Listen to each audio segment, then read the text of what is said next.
major political parties appear to have crossed the boundaries of decency to transgress our peaceful activities and our focus on political schedules.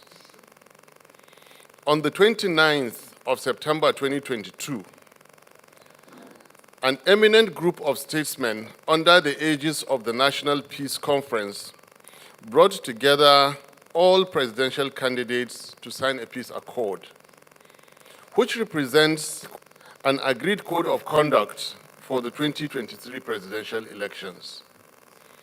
Ladies and gentlemen of the press, it is unfortunate that despite the noble objectives of this initiative, disinformation and misinformation about the Labour Party and its candidate have become fashionable in this election season. Recently, for example, there was a false narrative being spread nationwide that His Excellency Mr. Peter Obi is against the production of oil in the north. Nothing could be further from the truth. His Excellency Peter Obi repeatedly stated at various local and international fora that the greatest physical asset of Nigeria is the vast, rich land in the north, and declared his commitment as a visionary, transformative leader to exploit same for the overwhelming benefit of the Nigerian people. To the architect of consumption to production, oil in the north means more revenue for development, more jobs and opportunities. Earlier attempts to discredit Obis' candidacy through fabricated allegations of demolitions of mosques, internal deportation of northerners, issuance of ID cards, and ethnic hostilities were all resoundingly, conclusively proven to be false and without basis. As if those were not enough, just a few days ago, the presidential candidate of the APC, speaking in Delta State and referring to our presidential candidate, said it was a disgrace to mention his name. While our candidate is quite comfortable with not being mentioned, it is most unpresidential, indecorous, and disrespectful from the candidate who claims his turn at Nigerian presidency. APC's strategy against Peter Obi now appears very clearly centered on promoting falsehood in addition to empty and derogatory personal attacks. And of course, this is because they can find no contentious point of negativity to push.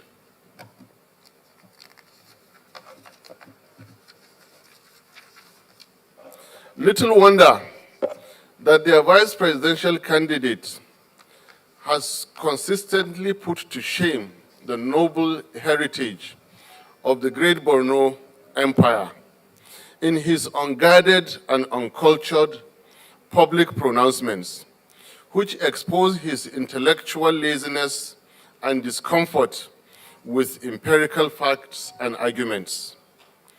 Regular insults, which have now become his trademark, have not spared the current vice president, whom he directed to go and sell ice cream, nor the former vice president, whom he described as a pure water seller, a noble venture which serves the populace better than a certain white substance. It is pertinent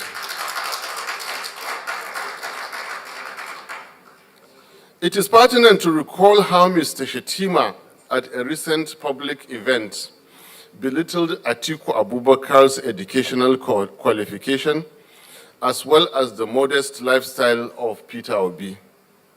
Clearly, Mr. Shettima is out of touch with reality and cannot understand that people like Peter Obi, who have reached the heights in business and material achievements, have long transcended the need for ostentatious display of wealth. We congratulate Mr. Shettima on having improved his dressing.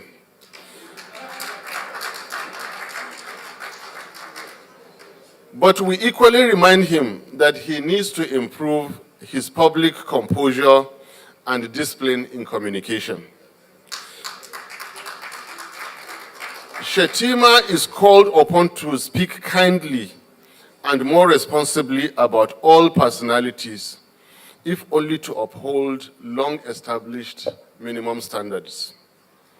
We cannot also forget his disposition and uncooperative attitude when hundreds of girls were abducted under his watch as governor in 2014, where he did little to rescue them in the first place or facilitate their rapid rescue. A governor under who education was sustained as forbidden. The circumstances of his emergence as candidate in 2011 leaves yet many questions unanswered.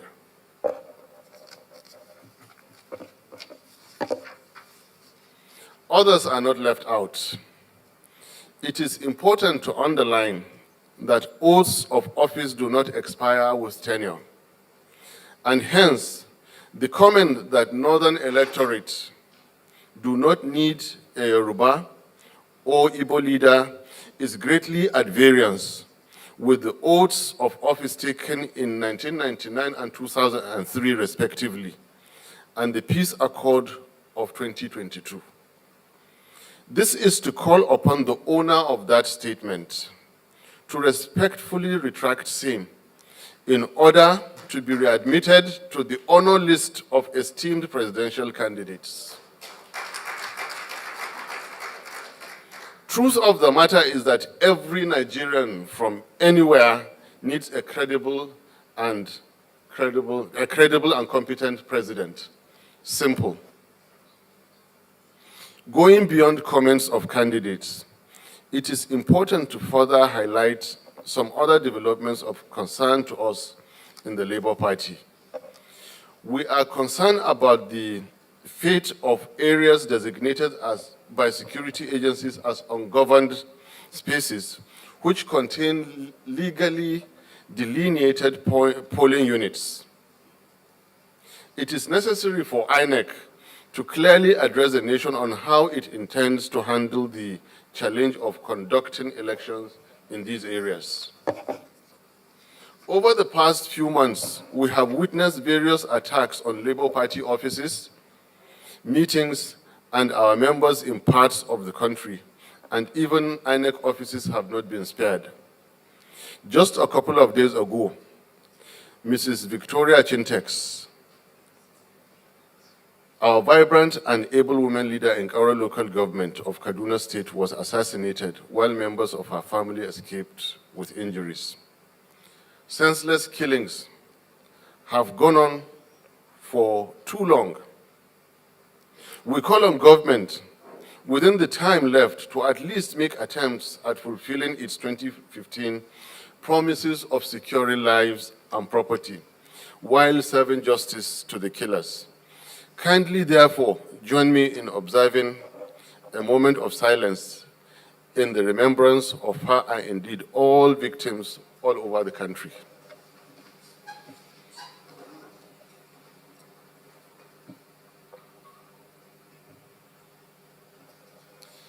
Thank you. May their souls rest in peace. We are alarmed by the reported arrest, battery, and detention of Mr. Aminu Mohammed, a final year student of the Federal University, Dutse, over an alleged social media post about the person of the First Lady. While as we have presented earlier in this address, we will never as a party condone indecorous speech and disrespect to elders. We wish to remind the Buhari State House that they rode to power on the personal denigration of their opponents and empty promises without the slightest clues of good governance. Individuals must be free to express themselves freely, and any infraction of the law be pursued as civil matter and not through high-handed abuse of power. This is not 1984. We lend our voice to the genuine calls for his immediate release. We have so far endured the aforementioned and have taken remedial actions where necessary, and where not, we simply ignored. Civility and respect of law must not be read by misguided elements as signs of weakness on our part. It is not too late to adopt our style of strictly campaigning on relevant, practical national issues while respecting individuals and institutions. Any actions to the contrary, the people responsible must know that they will be held accountable. In the decent manner we have presented our issues here today, and in the ways of the law. 2023 elections will be different, as Nigerian electorate are increasingly becoming aware of the dangers of ethnic and religious politics, a fact that is causing anxiety, frustration, and desperation with political actors of the old order. Consequently, these attacks against us are likely only to increase. We must call on authorities to live up to constitutional responsibilities, and on the general public to regard lies, misinformation, and propaganda for exactly what they are. The obedient movement under Labour Party will continue to remain faithful to founding principles and to the signed peace accord, and we equally invite all stakeholders to emulate. The next few weeks will see an escalation of election activities. I urge all who have not yet collected their PVCs to do so without delay, and to follow through to identify their polling booths, vote, and defend their votes. I wish to sincerely thank the vast majority of our people, the youth and elderly alike, from all across the nation, who have continued not just to embrace Peter Obi, my humble self, and our great party, but who are daily investing their time and resources in making sure that other Nigerians share in their conviction and imbibe the urgency of positive action in the coming elections. With us, a new Nigeria is possible. God bless the Federal Republic of Nigeria. I thank you all for listening. Thank you very much. I've recognized the news. So we're going after legal, confirmed, written information. And that is one. Two, we're trying to make contacts with the family and find out if they've already appointed a lawyer. Then we also want to be properly guided by lawyers, after which we'll decide the very best way, after seeking legal counsel on how to help the young man. It is very instructive to us that after having suffered 8 months of ASU strike, final year students must be returned to school immediately. But right now we want to know his condition. We even want to know if he's alive, first of all, because when it involves battery, then somebody's life could be at risk. His physical condition, if he needs hospital care, immediately be provided and then return back to school immediately. We're trying to get across to his parents. and then to have legal, what you call locus standi, to begin to act. The comments of the candidates really have minimal impact on our presidential candidates, on the party, and on the movement. However, it does not sound right, and it keeps sending out the wrong signals to continue to make unguided statements. They might continue to fall down to nothing. Some might just walk out and may walk out big time negatively. That is why all bad statements must stop. That is why we must respect all candidates of all parties, however high or low, however rich or otherwise that they are. Respect is very, very important. It also includes respect and sensibilities of ethnic groups and faiths.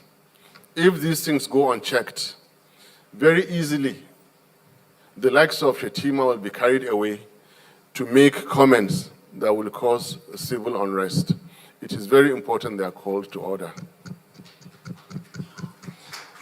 About our fortunes in the southeast, again, I doubt. Our fortunes in all over Nigeria were no longer being limited to the southeast. The gains we're making in northwest now and the northeast overshadow what has been achieved in the southeast in terms of percentage increase.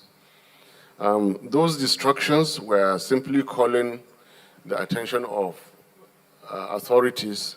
We believe they will stop, and the 2023 elections will hold peacefully, and the due winner will be declared. Thank you. So I'm calling on Mr. Eze Ocha, Authority newspaper. Please.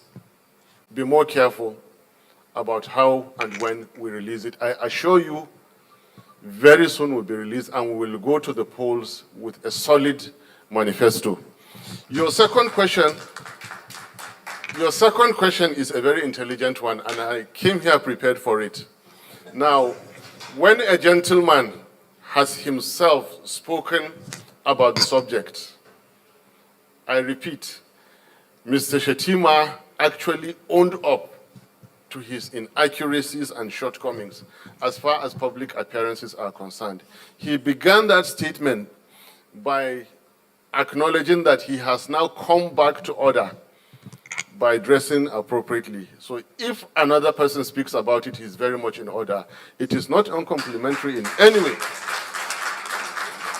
I simply reiterated the compliments he gave himself. Thank you. Gabriel, this day. Good afternoon, Mr. Vice President to be. My name is Emmanuel Gabriel. I report for This Day newspaper. Withdraw from the peace accord. And for that matter, any action that brings peace and prosperity to Nigeria. One. Two, it is not only unguided statements that the ruling government has been violating. The first to suffer were their campaign promises of 2015. So we are not surprised that they will make promises about speaking responsibly during the 2023 elections and again renege or fail in them.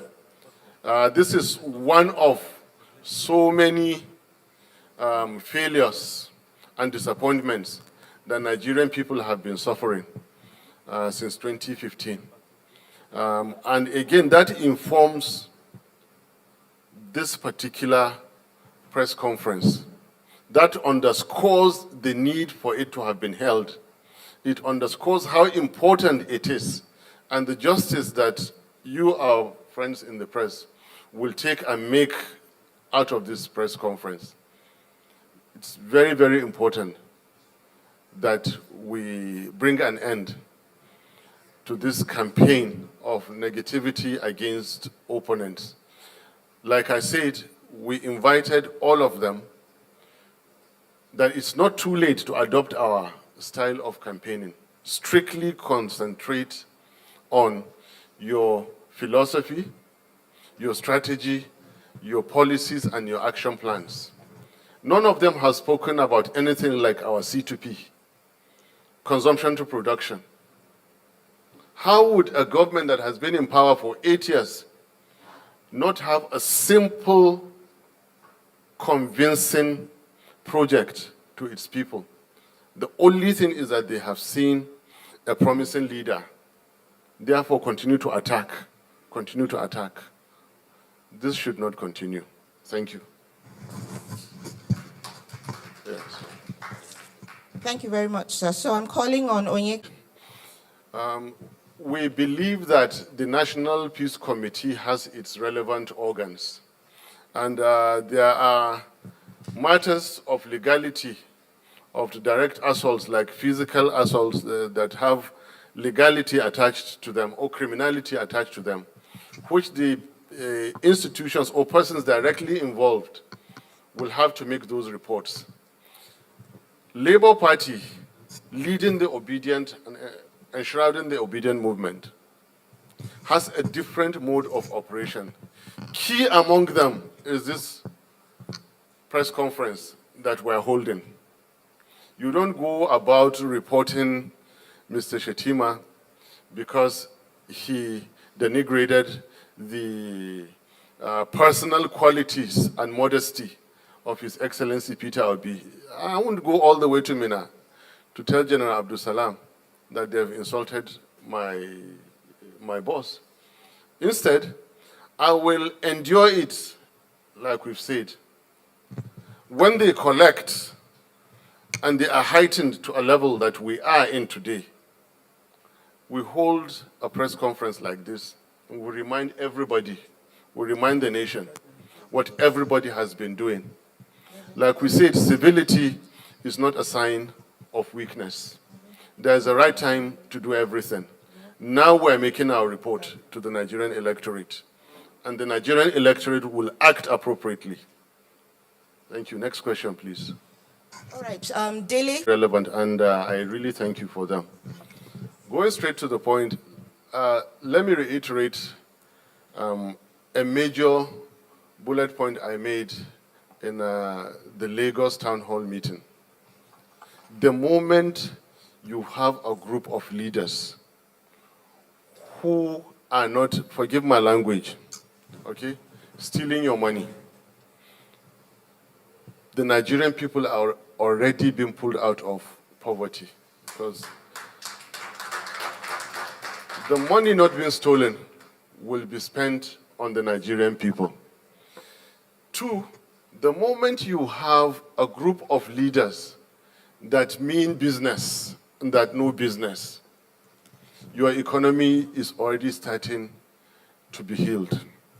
Specifics beyond that is that there will be major policy shifts. For example, reshaping, redirecting, and savings from the scandalous fuel subsidy, the scandalous and fraudulent multi-tier foreign exchange system we saved, use our FX more intelligently, more honorably, stop the stealing of Nigerian crude oil, meet up our OPEC quota, begin to produce and refine oil locally in Nigeria, scrutinize the budgets, remove every element of waste. Then remember, we have been preaching and promoting procurement efficiency. And I tell you, what 1 billion naira is doing for you now, the same 1 billion naira will be able to extract anything from 2 to 5 times more value for Nigeria. Why? Neither the president, his vice, or anybody for that matter is having interest, personal or political interest, in the works of government, money spent for Nigeria is only going to work for Nigeria.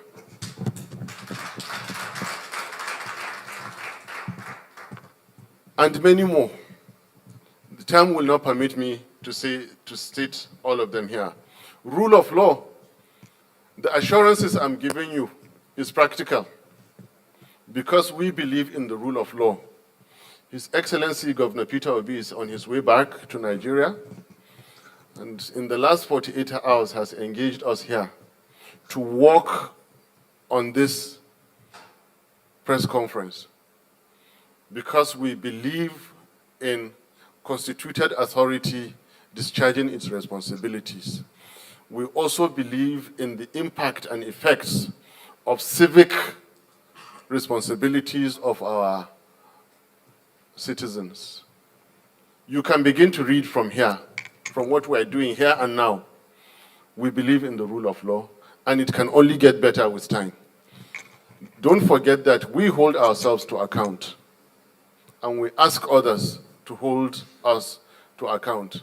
Listen to us carefully during the rallies. We promised there will be no excuses.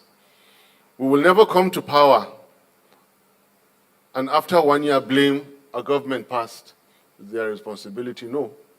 We become responsible for Nigeria from the day we are sworn in. If you committed a crime, you'll be responsible for that crime. Will not be responsible for it. If you stole Nigerian money, you'll be responsible for it. Will not be. But we're responsible for bringing you out. We believe in the rule of law. And we said it. Stop the killing, start the healing. Stop the stealing, start the keeping. Stop the slide and start the climb. Thank you so much. In case there is no other question, but I can take one or two more. Chinedu from Vision FM. Yes, I need your attention on this answer I'm going to give you.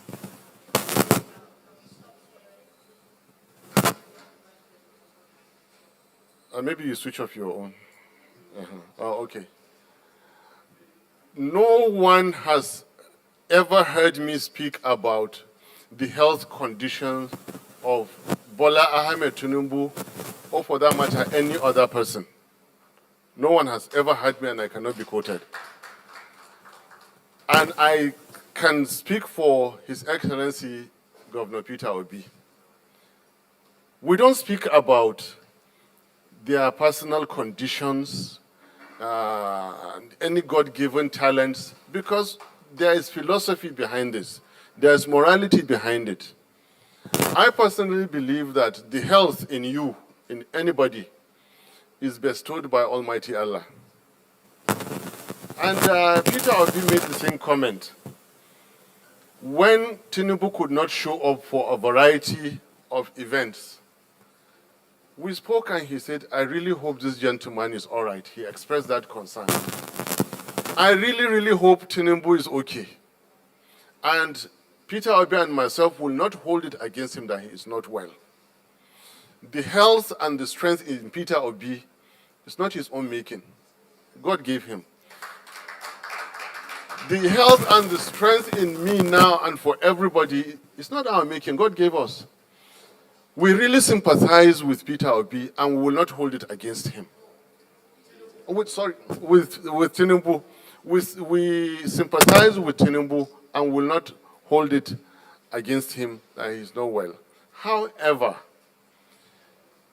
Nigeria is too great for any individual's ambition, individual and group. Nigeria is too great.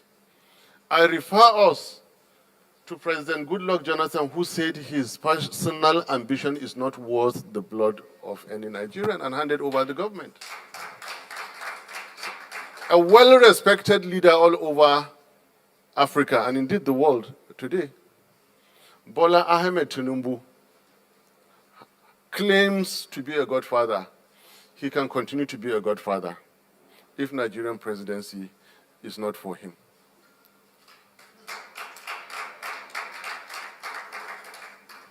it is not in our place, Peter Obi and myself, to tell him that you're sick. Please go and relax. If you think you can, be our guest. Come to the field, we beat you.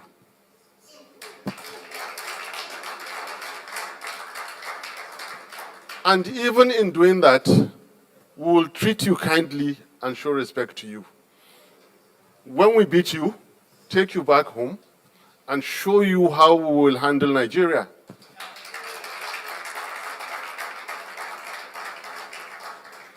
But anybody who means well for Nigeria and knows that they have shortcomings, for God's sake, step aside. It is not the first time in our history. Step aside, give way. There are others who will do the job better. I thank you very much for coming. Thank you so much.